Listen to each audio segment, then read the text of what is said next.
Party पूरी तैयारी के साथ, शिद्दत के साथ चुनाव भाजपा लड़ रही है।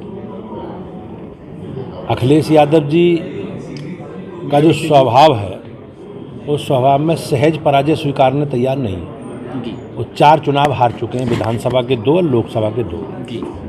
लेकिन उन सारे विषयों पर आकलन नहीं करेंगे। घर परिवार, पार्टी, गठबंधन, इन सारे विषयों पर वो नहीं सोचे। पहले वो ईवीएम पे आरोप लगाते थे कि साहब ईवीएम में गड़बड़ हो गई।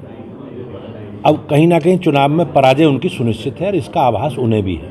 मायावती जी भी पहली बार निकाय चुनाव में आ रही हैं, इससे पहले कभी नहीं लड़ती थी पार्टी। नहीं, बसपा पिछली बार भी चुनाव लड़ी थी, ऐसा नहीं है। इस बार सभासद तक जाने की अब ये उनका निर्णय है, स्वागत है, सब लोग लड़े। लोकतंत्र में सबको अपना एजेंडे के साथ जनता के बीच में जाने का अधिकार है। तो मेरी ओर से शुभकामनाएं। सबको लड़ना चाहिए, अपनी बात कहनी चाहिए, क्योंकि निश्चित रूप से भारतीय जनता पार्टी एक संकल्प के साथ चुनाव लड़ती है। हम अपनी बात कहेंगे, हमने जो काम किए हैं, हमारा जो एजेंडा, हम उसको भी लेकर जनता के बीच में जाएंगे अपने कार्यकर्ताओं के माध्यम से। जो उनका है वो लेकर जाएंगे। शिवपाल जी की बात चल रही है कि वो आपकी पार्टी में आने की संभावना जताई जा रही है। शिवपाल जी समाजवादी पार्टी के बड़े नेता हैं और 2012 के बाद लगभग वो साइड लाइन है। और जहाँ तक भारतीय जनता पार्टी से उनके संपर्क को अभी ऐसा कोई प्रस्ताव नहीं है।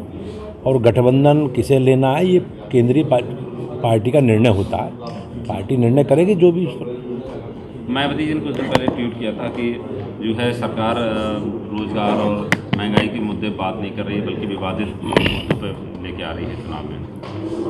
अच्छा, हम लोगों ने जो काम किए, सरकारों ने पिछले 8 सालों में देश के प्रधानमंत्री जी के नेतृत्व में, भारत सरकार ने मोदी जी के नेतृत्व में जो काम किए हैं, और उत्तर प्रदेश की सरकार ने जो काम किए, हम पूरे रिपोर्ट कार्ड के साथ जनता के बीच में हैं जी। जो काम हमने किए, अपने कामों को अपने कार्यकर्ताओं के माध्यम से जन जन तक पहुंचाने का काम हम लोग कर रहे हैं। तो हमने जनता के बीच में रखे हैं विषय, और जनता का संपर्क, संवाद हमारे कार्यकर्ताओं से बना हुआ, हमारे कार्यकर्ता जनता के बीच में है। और हम लोग चुनाव लड़ने की मशीन नहीं है जी। अभी देश के प्रधानमंत्री जी के जन्मदिन 17 सितंबर से और महात्मा गांधी जी की जयंती तक हम लोगों ने 15 दिन का सेवा पखवाड़े के रूप में बड़ा आयोजन पार्टी की तरफ से किया। चाहे वो सेवा के कार्य हों, चाहे रचनात्मक कार्य हों, तो हम सारे कार्यक्रम अभियानों के माध्यम से जनता के बीच में है। हमारी पार्टी सक्रिय है, हमारा एको एक कार्यकर्ता, एको एक संगठन से जुड़े व्यक्ति जनता के बीच में है।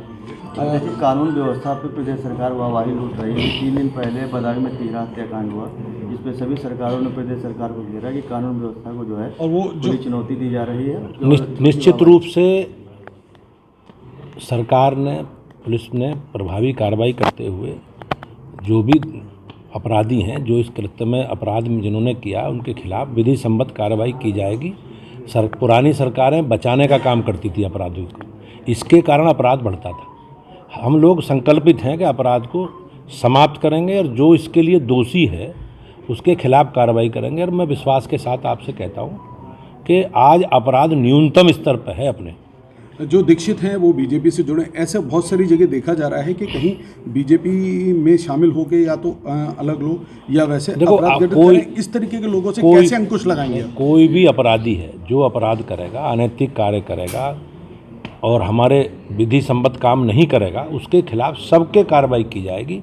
किसी के साथ कोई कोताही नहीं बरती जाएगी, चाहे भारतीय जनता पार्टी का कार्यकर्ता हो, चाहे समाजवादी पार्टी का कार्यकर्ता हो, कोई भी हो।